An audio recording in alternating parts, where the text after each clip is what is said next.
Bonsoir à tous et bienvenue dans ce journal présenté ce soir par Hélène Galliana. Bonsoir Hélène. Bonsoir Aurélien, bonsoir à tous. Au sommaire de cette édition, les motards sont en colère. Ils dénoncent la mise en place d'un contrôle technique obligatoire pour leurs deux roues.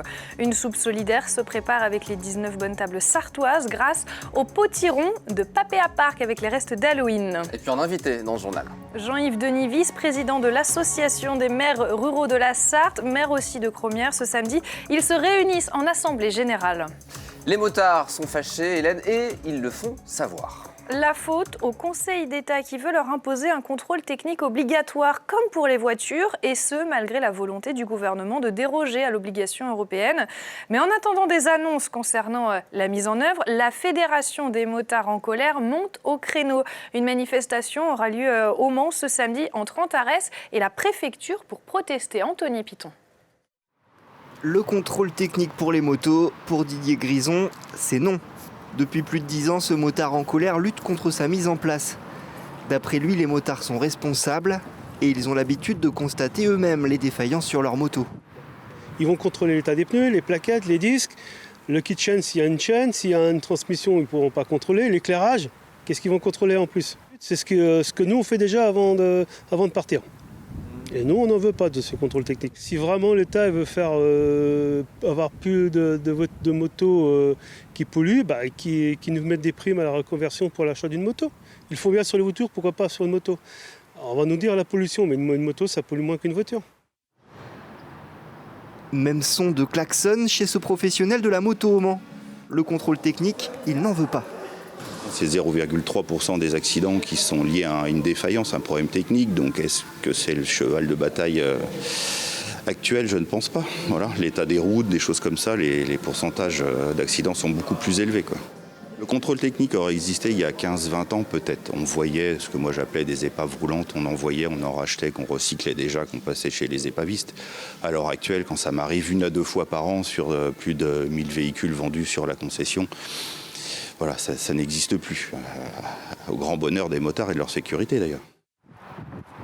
La Fédération des motards en colère prévoit de crier au scandale ce samedi dans toute la France.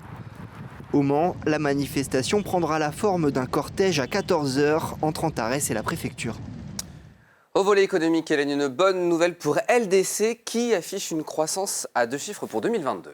Oui, le groupe Volailler a confié ses résultats du premier semestre 2022 et malgré un contexte économique compliqué marqué par l'inflation du prix des matières premières, entre autres, l'entreprise a vu ses chiffres augmenter. 2,735 milliards d'euros, une croissance de 14,2%, une hausse qui se justifie malgré un recul des ventes. L'explication, on la trouve tout simplement dans les prix, ces derniers ont augmenté. Ce samedi aura lieu l'Assemblée générale de l'Association des maires ruraux de la Sarthe. On va en parler ce soir avec notre invité Jean-Yves Denis, maire de la très belle commune de Cromières et vice-président de cette association. Et c'est un spécialiste des communes sartoises qui vous le dit. Le compliment est joli. Bonsoir Jean-Yves Denis. Bonsoir. Merci d'être avec nous ce samedi. Vous serez réunis lors d'une assemblée générale à Dolon. Oui. L'occasion donc de dresser justement le bilan des revendications de l'AMF 72, l'association des maires ruraux de la Sarthe. Il sera question de la DGF. Alors ces 3 lettres, normalement, elles vous font pousser de la voix, Jean-Yves Denis. DGF, ça veut dire dotation globale de fonctionnement. Qu'est-ce que vous dénoncez? Pourquoi, selon vous, c'est inégal? D'une part, la DGF a tendance à baisser depuis plusieurs années, qui impacte donc les budgets de chacune de nos communes. Et d'autre part, la DGF n'est pas équitable sur tout le territoire entre les communes rurales et les communes urbaines. Une commune urbaine touche le double par habitant d'une commune rurale. Pourquoi? C'est une question qu'on pose régulièrement au niveau départemental et au niveau national. Qu'est-ce qu'on vous répond quand vous la posez, cette question? Donc on va y regarder, on va essayer de comprendre les choses et puis pouvoir améliorer les choses, mais jusqu'à maintenant, on n'a jamais eu de réponse. Quel impact concret elle a sur ces communes rurales qui ont une dotation bien moins importante? Ça nous oblige à freiner nos investissements ou nos dépenses pour essayer d'améliorer le cadre de vie de nos concitoyens. Il y a autre chose aussi qui vous inquiète, puisqu'il y a pas mal de choses à l'ordre du jour ce samedi. C'est la réduction des surfaces artificialisables. Mmh. Ça vous inquiète parce que ça peut avoir un impact aussi sur le développement de ces petites communes rurales à l'avenir? Mais tout à fait, oui, parce les maires ruraux ne sont pas contre d'être prudents par rapport à récupérer des terres agricoles pour agrandir ou pour construire.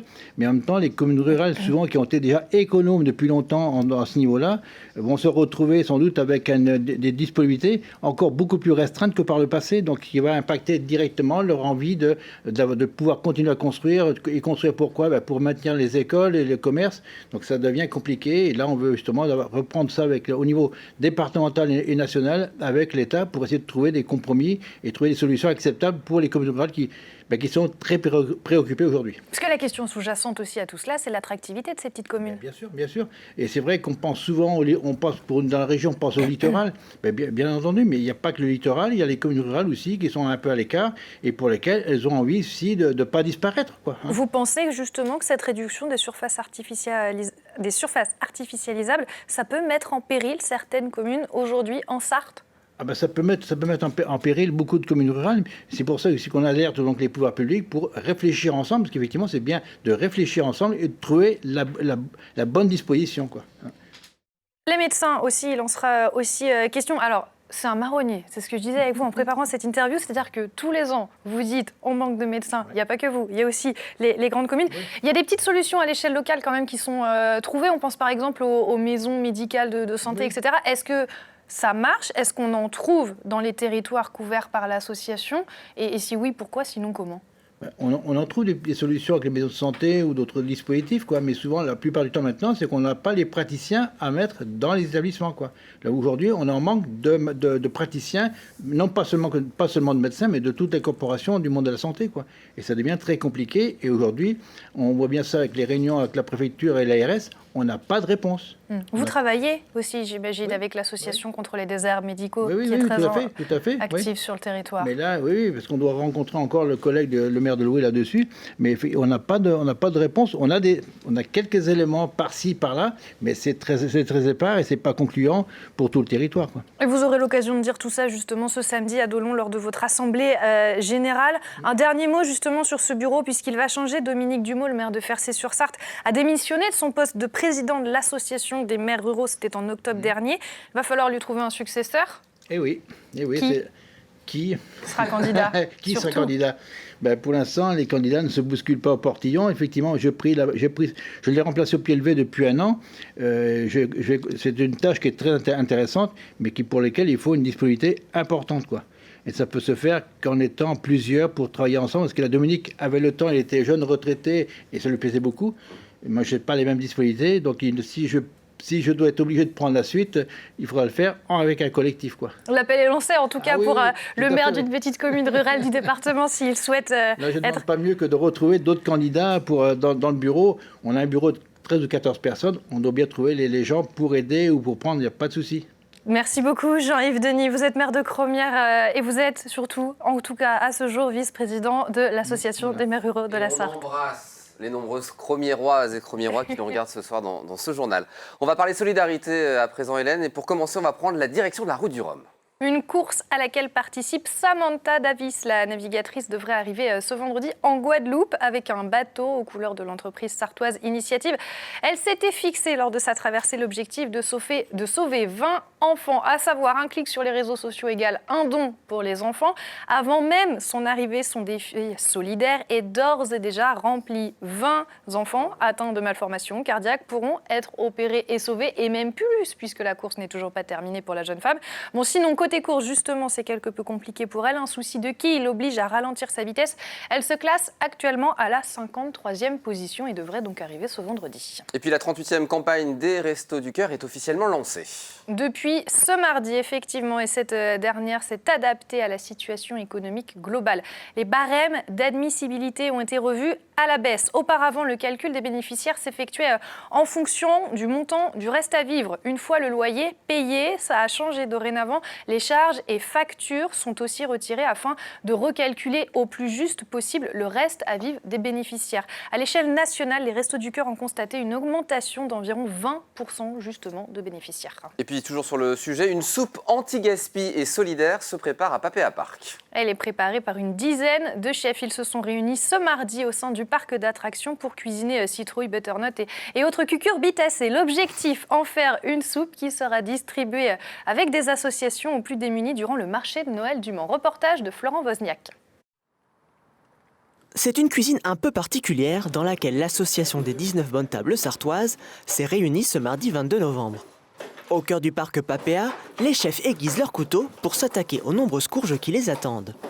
On nous avait dit qu'on avait 250 potimarrons et on se retrouve avec 4000 potimarrons. Donc les chefs sont à la tâche aujourd'hui car vous doutez bien que ça va prendre un peu de temps pour découper, vider et laver. Quand on aura fini, on ira déposer ça dans le congélateur de Papéa pour pouvoir les ressortir la semaine, donc on fera la distribution. Avec une telle quantité de cucurbitacées, il va falloir trouver des fourneaux assez grands. Je vais me mettre en relation avec M. Poisson qui est responsable des collèges sur la Sarthe et j'espère qu'il nous trouvera une cuisine adaptée pour pouvoir concocter et cuisiner cette soupe. Ce potage voit le jour grâce aux courges exposées pendant Halloween dans le parc. On a l'habitude déjà de faire des gestes sur des associations, que ce soit les Restos du Cœur ou le Secours Populaire, etc. On s'est dit on va essayer de trouver une suite un peu logique à cet événement, donc on s'est dit pourquoi pas justement offrir à une association les citrouilles pour la transformer soit en soupe ou les donner tout simplement aux gens. La soupe sera distribuée du 19 au 21 décembre, place de la République au Mans. Les 19 bonnes tables sartoises seront accompagnées des associations Tarmac et de la Maraude 72. Il est mignon le petit chien à la fin. Très joli plan. Noël n'a jamais été aussi proche. Vous adorez la dire, cette Ouais, phrase, oui, c'est Aurélien. la phrase qu'on répète chaque soir. Et on va se quitter en images ce soir avec les illuminations de Noël. Ça y est, c'est parti au Mans. Et oui, leur installation s'est terminée dans l'après-midi, puisqu'à partir de ce jeudi soir, vous avez vu, on est pro, on a mis la musique, les rues scintilleront. Avec elle, le marché de Noël fera aussi son ouverture ce week-end, place de la République.